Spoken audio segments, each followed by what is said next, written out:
নমস্কার, আমার একটা ছোট্ট ব্লগে আপনাদের সবাইকে স্বাগতম। একটু ক্রিসমাসের ছুটিতে আমরা লিজাদের বাড়ি গেছিলাম। এটার একটা ছোট্ট শর্ট ভিডিও ছিল।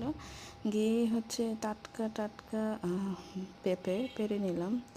তারপরে রাতে চলে গেলাম বোনের বাসায়। গিয়ে দেখি পার্টি হচ্ছে, পরে ক্রিসমাস ট্রি সাজানো ছিল। পরে আমরা চলে গেছি গির্জায়। গির্জা শেষে কিছু ভিডিও নিয়েছি। পরে সকালবেলা আবার গির্জায় চলে গেছি। গির্জায় গিয়ে গির্জার কিছু ফুলের ভিডিও করে নিয়েছিলাম। পরে আবার লিজাদের বাড়িতে চলে আসলাম।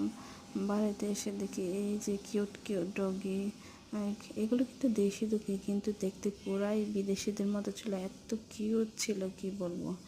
তারপর রাতে আবার চলে গেলাম পার্টি করতে। আমরা একটু পার্টি করছিলাম, এই যে সবাই নাচতেছিল, সবার আনন্দ করছিল একটু ক্রিসমাস উপলক্ষে। আসলে এটা একটু জীবন, তাই না? মাঝে মাঝে তো পার্টি করা লাগে, যাই হোক আনন্দ করা লাগে। মনে যদি আনন্দ না থাকে তাহলে কিছুই ভালো লাগে না। এই যে আবার আমরা ওদেরকে, মা আর মেয়েকে পৌঁছায় দিতে গেছিলাম। এই যে পরে আমরা চলে আসলাম। আজকের ভিডিওটা এই পর্যন্ত। টাটা।